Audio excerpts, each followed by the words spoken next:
I haven't actually seen The Hills Have Eyes, or the 2006 remake, or either their sequels, or Texas Chainsaw Massacre, or Wrong Turn, or 2000 Maniacs, or Motel Hell, or 2001 Maniacs, or House of a Thousand Corpses. Jeez, how many cannibal hillbilly movies are there? But I have seen other people talk about them, and I even featured one in this very retrospective, so they're ingrained in mainstream media enough for me to know how 90% of the plot to 90% of them go. Some idiots get lost in some backwoods territory, they're either lured in or wander into a place where retarded human monsters live, and they're picked off, tortured, and eaten. And usually someone's face is ripped off and used as a mask. Yeah, plot isn't exactly the focus of these movies. It's a flavor of torture porn, where we get to see our main character victims in constant pain and agony as they're ripped apart piece by piece. But with the bonus of then seeing those pieces ingested by inbred forest or mountain people. It's a genre I tend to avoid, but I do understand the appeal it has to people who just want a fun, mindless, goofily ultra-violent slasher monster movie. And who hopefully aren't treating these flicks like a career study course. But the Hills Have Eyes remake was a thing, it was set to be a hit, and eventually became one, so, of course, the Asylum rushed out their own cash-in to feast on the movie's popularity. Thus, Hillside Cannibals was born. Is it a movie as deformed as its title characters? Let's dive in and see where it stands in the food chain. A group of teens are on a hiking trip through an area they're not supposed to be in when they're unsurprisingly ambushed by a group of inbred mountain cannibals who kill and eat most of them. One of the survivors, Bill, is captured by the inbreds, while his girlfriend, Linda, runs off to find help. Will they escape the flesh-eating crazies at least 85% intact? Is the DVD cover the most creative part of the movie? Based on that 4-sentence opening, you can probably gauge the amount of substance this movie offers. And yeah, just watching through the beginning, I had absolutely no confidence in this schlock. It's every single other cheap horror movie opening, and one I'm sick of from how many times it's shown up on this retrospective alone. After a 3-minute intro, seriously, 3 minutes of opening credits layered over random wide shots, we get to see our group of idiots who smoke pot, make out, and get ready to screw each other, while talking about smoking pot, making out, and screwing one another. And sometimes they'll find time to call each other things that make you wonder why exactly these people are friends. And our leads are the token virgin dating couple who are only likable because they're not smoking pot and banging each other while displaying the intelligence of a week-old bran muffin. With no other traits outside of what they're not. And then the idiots get killed, the boyfriend rushes right at the cannibals. Seriously, what was he hoping to accomplish? And the girlfriend is left to run and find help. And there's your first act, a less goofy and even more painful to sit through version of the beginning to Jolly Roger, which was easily the worst part of that movie. It takes a lot for me to say that Detour had the better opening. At least there, we had an opening teaser kill, the cast was energized and wearing ridiculous outfits, and we had Lawrence the Wigger in all his human Jar Jar glory. The flick's still worse than pancreatic cancer, but Detour still claims the better first act. This movie's opening is a thankfully short 13 minutes, counting credits, but based on everything I just pointed out, I wouldn't blame you if you turned it off before the director's credit rolled around. But then, after the sex and drugs and massacre and all that lazy hack screenwriting garbage, we get something surprising. The movie tries something different. Something I don't think I've seen in an Asylum movie yet. Watch this scene and see if you can guess what the movie does.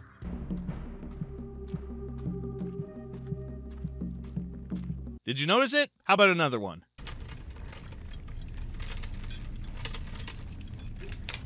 Catching on? Maybe one more.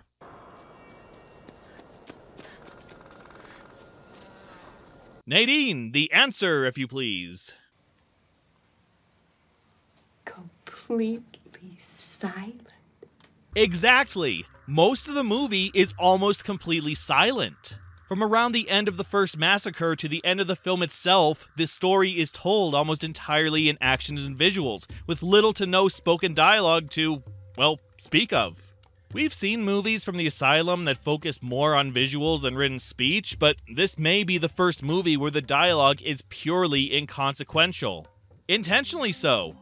Sometimes the characters will say something, and sometimes we'll even have a conversation, but in total, the dialogue takes up less than 20 minutes of this 80-minute movie.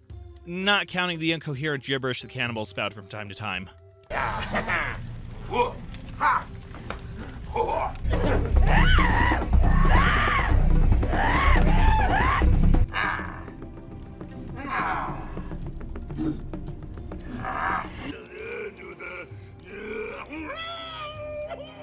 Heck, the rare few times we do get dialogue, most of it is clearly ad-libbed. The director probably told the actors just to make something up related to their situation right before shouting action. And the quality levels of these obvious first-take improv sessions are... What were you doing up there? Were you drinking? Were you having drugs? What was going on? What? There was a campfire. Right? And, Right? What happened? What happened? And then they... Guest directed by Tyler Perry. So because there's so little spoken dialogue, the movie has to rely on its environment and the actions and expressions of the actors to fill its running time. And personally, I love it! I love movies that just utilize what's on screen to tell the story. Movies, as well as video games and comics, are visual media, so there's already a stipulation for show, don't tell. There's just so much more power behind impressive visuals and expressive characters than even the best writing can transmit. It's why the first act of WALL-E and the last act of Predator were the best parts of their respective movies. And when an entire movie or game is able to tell a story with little to no dialogue, it just feels more like a victory for the end result. Utilizing as much dialogue as a season of Primal, the movie conveys more emotion and character in 5 minutes than the entirety of Way of the Vampire's 90-minute exposition dump. Plus, the lack of dialogue makes it easier to put your own Morgan Freeman documentary-style riffing over what's on screen. And here we get a rare glimpse into the recreational life of the inbred mountain people. The female is at play, clearly believing she is beta testing totally accurate battle simulator. Bored, she notices the male and paws at his iPod photo, desperate for the sounds of hoobastank. Failing to secure the Apple product, she attempts to seduce the handsome young male, who, due to the knotted status of her family tree, is also her brother, uncle, nephew, and second cousin. But she is rejected. Her septic tank of a gene pool will not continue today. Actually, that's another surprise the movie throws at us. The reason the main plot is so thin and cliched is probably because the spotlight isn't on the human characters. Yeah, surprisingly for a movie called Hillside Cannibals, the actual main characters of the flick are, well, the Hillside Cannibals. A lot of screen time is focused on the inbreds and their simplistic feral lifestyle, hiding in the caves and eating whatever and whoever wanders by, while banging each other to produce more retarded offspring. And again, this is where the movie really shines. These creatures have a vocabulary of maybe 5 words total, but they don't have to use a single one. Without saying a thing, I know their relation to each other, their likes, their dislikes, how they act on a daily basis, and even the thoughts and plans that are probably going through their head. The silent acting is so good, I get almost everything I know all from how their eyebrows move, or how they smile or frown depending on their company. A fight between 2 of these primals tells me more than anything said in 10,000 BC. And again, I think most of it is improv. The director just gave the actors a broad idea of how a scene should go and told them to go hog wild, only stepping in to improve on or correct something they did for better effect. I would not be surprised if the movie's written script was only the length of a CVS pharmacy receipt. And only that comparison can make one of those sound short. It's in these scenes where we're introduced to our actual main character, Callum. Callum, the comparatively good-looking cannibal. He's the only character with an arc, and not the arc you'd think. Seriously, guess what they do to this character?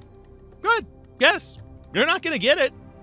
Alright, so we're first introduced to him when he saves Linda from one of his clanmates, whom he had no problem with killing, and he just lets her go. And we soon learn that he's not the most well-respected member of the pack, refusing to kill and eat other humans, and getting bullied and beaten for his lack of commitment. So from how he's treated and how he acts and appears to be the most human out of the tribe, you'd think this plot is leading to him rebelling. That he'll eventually betray his tribe, save Bill and Linda, return to civilization, and the movie will end in Sunshine and Roses. As much as a horror movie where all their friends are dead and eaten can end in Sunshine and Roses. But no, that is not even close to where this arc is taken. You see, Callum starts out as a naive, childlike young adult, clearly not related to the other cannibals and likely kidnapped or brought into the fold at an age where he can recognize how disgusting their actions are. And for most of the movie, he tries to retain that slight bit of humanity, refusing to join their hunts and turning down any offer or command to kill or torture their victims, which leads to the ridicule from the rest of his clan. Even when the females want his bod, he's much more interested in the magical sound box he pulled off one of the corpses than he is in getting Nookie. And while his beatings and screaming matches get more and more severe the longer he refuses to kill or eat, he still won't obey the older, more seasoned members of his clan. But that changes when his clan comes under attack and he is forced to fight for his life. And when he does, something in him snaps, and he gives in to the madness and meat-eating of the rest of his pack, to the point where, right after the fight, he devours the dead body of the cannibal that was meanest to him. And with his newfound confidence, he declares himself the leader of the clan, ready to kill and eat any hapless tourist traveling through this area and repopulate his depleted clan as the only male. Oh, and his rescuing of Linda earlier? Let's just say his motivations weren't exactly altruistic. You know, when I popped a disc called Hillside Cannibals into my computer, the last thing I thought I'd be getting was a coming-of-age movie. Because that's what it is! It's the story of a shy member of a cannibal cult who has to overcome his fear and disgust and give up on childish toys to protect his clan, and eventually takes up the mantle of leadership to preserve his adopted family. That is so messed up, yet presented so convincingly that I have no choice but to love it. I could totally see this as a B or C plot in Rick and Morty, or some other show that likes to take usually uplifting tropes and twist and invert them around. It is hilarious that this plot is present in a cannibal movie, and a no-budget rush job at that, made solely to cash in on a low-attention horror remake nobody remembers exists. Just let this stand as additional proof to the ever-apparent mad genius of Leigh Scott. And just in case you think I'm giving this movie way too much credit, I totally am. So far, I've probably made this movie out to be a surreal, visually interesting experience with a character-driven plot, and it's not. I apologize for giving you the impression things happen in this movie, because, in the tradition of at least 3/4 of all the Asylum movies we've seen so far, nothing happens. At least, nothing important. The main plot is the barest sliver of substance, and pretty much exactly what you'd expect from this type of horror movie. Most of a group is killed, one is captured, the sole escapee tries to save the captured camper, not all attempts succeed, and the numbers on both sides deplete faster than a Vespian gas mine in an 8-player StarCraft session. And between these events, we get, I don't know, more events. Callum finds an iPod. That happens. A camper containing a second batch of whiny, horny idiots is found and butchered by the inbreds. That happens. Linda comes across a gun-happy militaristic redneck who only just now decided to engage the clan in battle. That happens. And the face of the clan exchanges, well, faces several times. And that happens. They're events that, while not entirely pointless, don't really build to anything and are isolated by long periods of either meandering or dead air. Though I do forgive this movie more than the other movies featured where little happens because, well, it's that kind of movie. It's supposed to be slow, it's supposed to be atmospheric, plot points and events are supposed to be drawn out longer, so we'll absorb more from the actors and atmosphere. That's simultaneously the movie's greatest strength, and where it falls flat on its face. Even in movies with little to no talking involved, something still has to be happening to keep the audience's interest. But here, scenes are stretched to the point I'd forget to keep watching. I had to roll back this movie several times because around the 40 or 50 minute mark, I'd just give up trying to follow what was on screen and give my phone my undivided attention. Only for something to make me look up and ask, what just happened? Because for every 5 minutes of filler, there's a few seconds of fleeting action that's basically blink and you miss it. And because there's almost no talking, there's almost no context or warning as to what's going to happen. So I'd constantly have to rewind the movie and find what I missed. And while I'd much rather listen to nothing than the mindless drivel most of these other movies have given us, this movie gives me more nothing to watch than a security camera blocked by an exit sign. It's sad because I know that these atmospheric movies can work if they present a wide variety of locations and scenery, and have interesting characters you want to follow and root for. I'm a fan of the animated movie Minuscule, about a ladybug helping an ant colony find food and defend their territory against enemy ants. Besides a very short-spoken intro at the beginning, not a single coherent word is said throughout the movie's entire runtime. But with the wide range of beautiful and contrasting environments, the creative and even surreal visuals, and the journeys we get to follow these characters on step by micro-step, the film tells a story as coherent and intriguing as the best-written Christopher Nolan movies.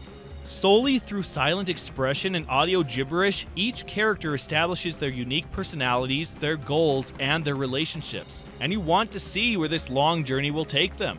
And because there's such a variety of environments, each with different looks and obstacles to overcome, there's always something to look at. So even during the movie's slower sections, everything feels relevant. It's a movie I could watch 100 times and never get tired of, because there's always something new for me to notice. Also, it's funny. It's very important for audience engagement. This movie, on the other hand, has the visual variety of a non-Hideo Kojima Metal Gear game. Over half of the movie takes place in the Cannibals' hideout, which at first looks scary yet intriguing, with enough detail to keep you looking around the cave and no dialogue to distract you from discovering the little visual cues on set. But then we reach the 45-minute mark, the cave is still the same as we first saw it, and you're kinda getting sick of the same thing we've been looking at since the first shot. To the point you actually want dialogue, or a super gory slaughter sequence, just something to break up the monotony. And when we're not in the cave, we're right outside it, or at the bottom of the cliffs, or in some random dark forest or desert, none of which are fun to look at, or establish or build on the characters, the struggles, or the environment they've surrounded themselves in. And without dialogue, that just leaves us watching visual dead air. One half step above a blank white screen, and just as engaging. And no, the characters don't help. As the movie establishes in its first 10 minutes, these are the same idiots seen in every other slasher monster movie, including several we've already covered here. Either they're pot-smoking horn dogs who are thankfully finished off before the second act, or they're banal cardboard people with a each of backstory who only remain alive because they're not smart enough to do anything stupid. And it's these wastes of skin we're forced to follow for nearly an hour and a half. Milquetoast mannequins, we don't care if they live or die. In fact, we're kind of begging for the clan to finally eat them, so the movie will be over and we can go back to feeling something. Even the cannibals aren't that interesting. Sure, they have a billion-ty times more energy and are clearly having fun with their roles, but they're not exactly the seven dwarves in how they stand out from each other. The men are big and brutish, and the women are horny and shrill. And that's pretty much it. Sometimes they'll do something creative that gives an idea into their culture and hierarchy, but besides Callum, who gets maybe 15 minutes total when the camera's on him, everyone is completely interchangeable. They could have cut out all but 3 of the cannibals, and literally nothing would be lost. I mean, if they're not going to react to their numbers being mowed down like a weed hacker in a patch of petunias, then why should I? Heck, while watching this, I didn't even know their names. Sure, the names are listed in the credits, but they're non-specific stupid caveman names shown after the fact, and they never address each other in the movie, so just casually watching, I didn't know who was playing whom. Well, except for one name, which you'll be hearing over and over again. Sonny Bean. Driver! Oh, Sonny Bean! I Driver! Aye, Sonny Bean! Leopold! Oh yeah, did I forget to mention this movie is based on the legend of Sonny Bean? That's okay, the movie forgot to mention it too.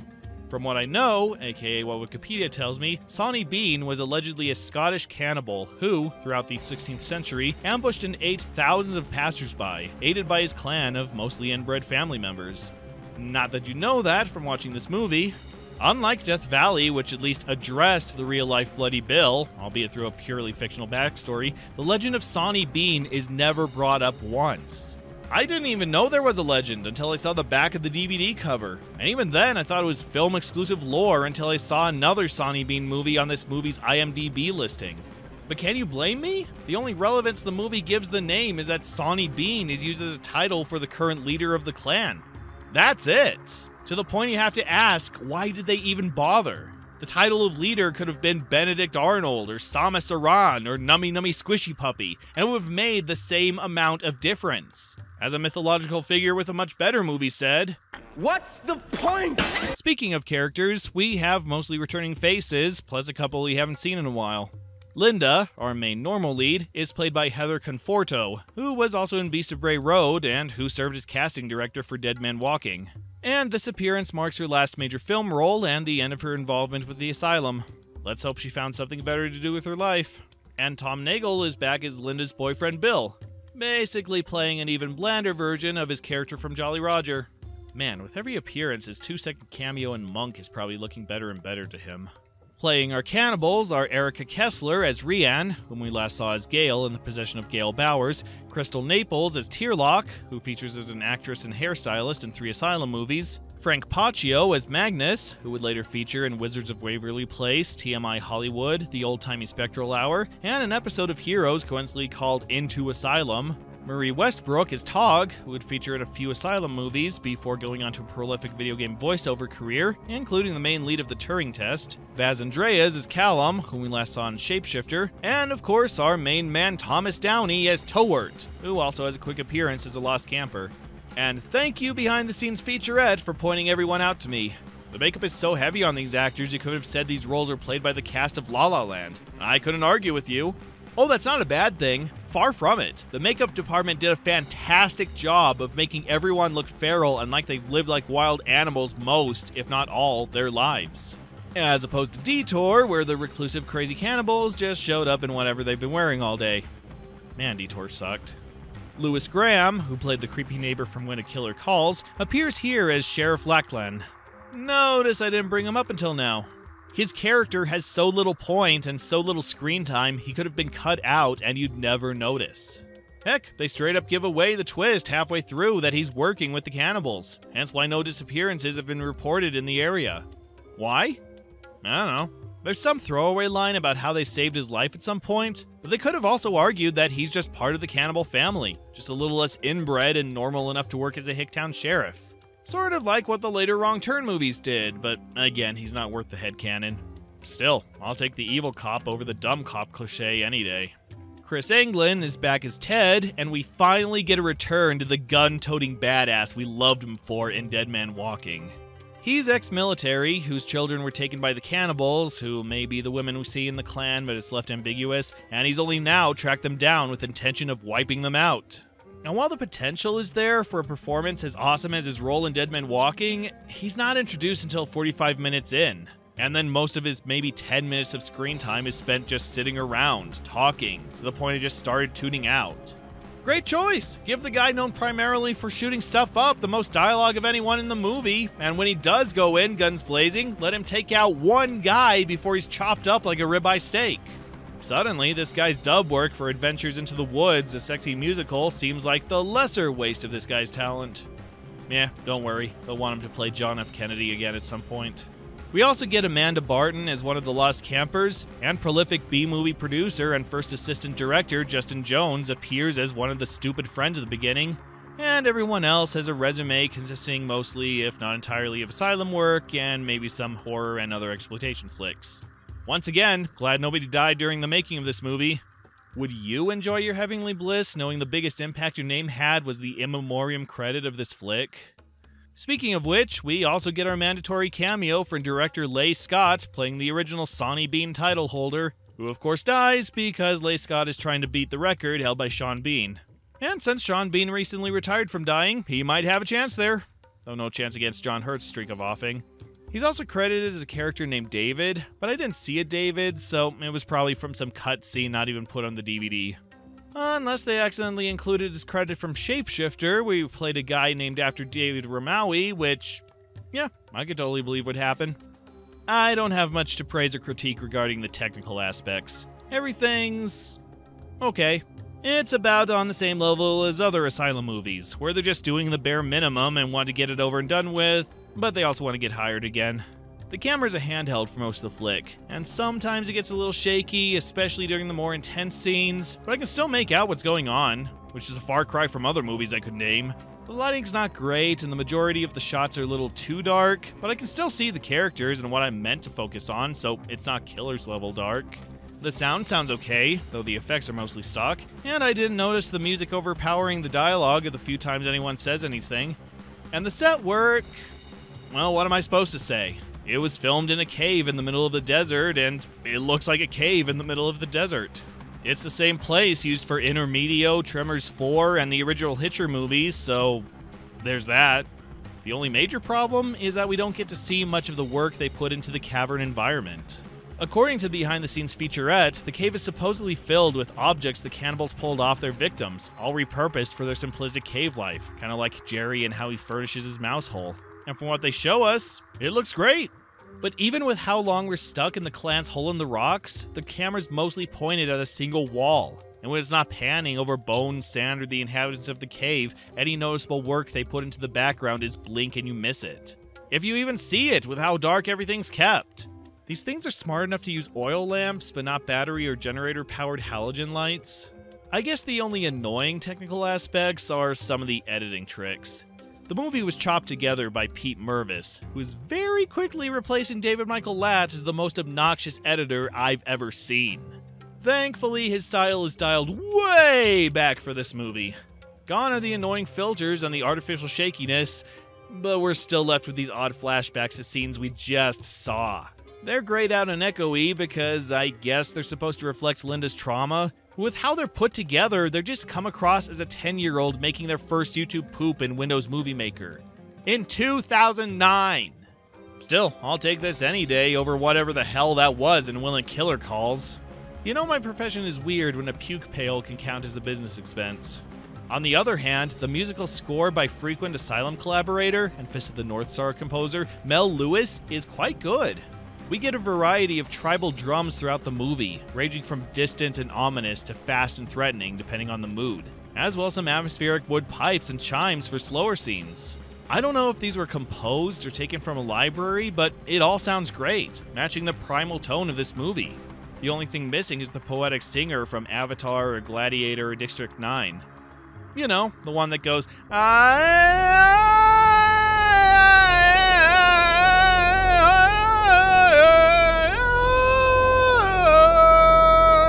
And for anyone waiting for me to go on a tangent about the torture segments in this movie, like I did with When a Killer Calls, no rant from me. Yes, nearly all of Bill's screen time is him being stabbed and mutilated, but I get it. It's a cannibal movie. A cannibal movie featuring inbred monsters that could barely be called human that take joy in torturing and mutilating their victims. The victims serve as a food source, so for the cannibals, it's just Taco Tuesday. And it doesn't take up a good chunk of the movie. We get maybe a minute or two at a time, then it changes focus, giving us a break between the more unpleasant scenes and presenting shock fatigue, where we become dead to everything on screen. I went on a tangent with When a Killer Calls because it was torture porn for no reason. The movie was not building up to it, it didn't match the tone, and it served as nothing but padding for a movie that should have been over by that point.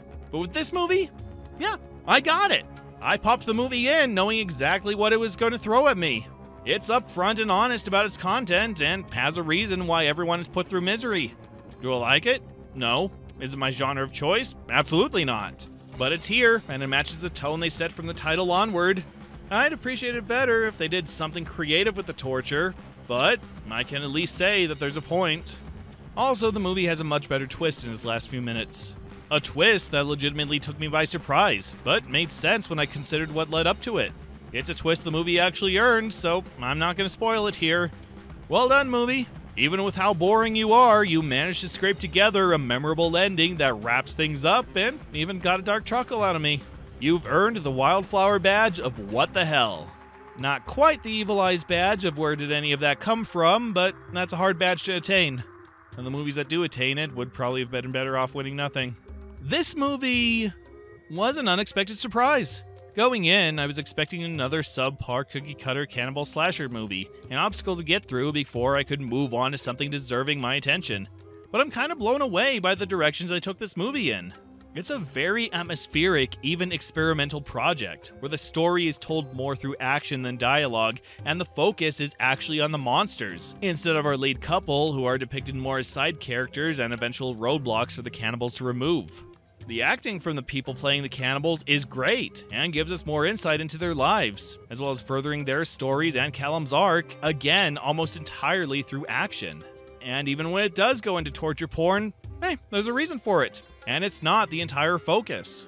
Okay, the movie's not great, it's incredibly slow, contains vast quantities of nothing, is boring to look at, and has nothing to do with the legend it's supposedly based on. But considering this is a no-budget cannibal movie where the entire point is just to watch the normies get eaten alive, I'm surprised I got anything at all. Is it a terrible movie? No. Do I like it? I can't go that far. But I do appreciate it. I appreciate that the cast and crew all decided to go that extra mile and give something that could have so easily have become the next Detour a touch of originality and artistry. And while it doesn't completely succeed, it doesn't completely fail either, and it's worth watching just to see what they attempted. My recommendation, skip the beginning, start it when Bill gets captured, and when things get slow, either watch it in double time or skip to when Callum is on screen.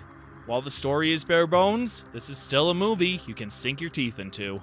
Well, we're almost done with this string of horror movies, but now it's time to revisit familiar territory with another vampire movie. And not just a vampire movie, but a sequel to the Asylum's first vampire movie. Or is it? Guess we'll just have to find out together.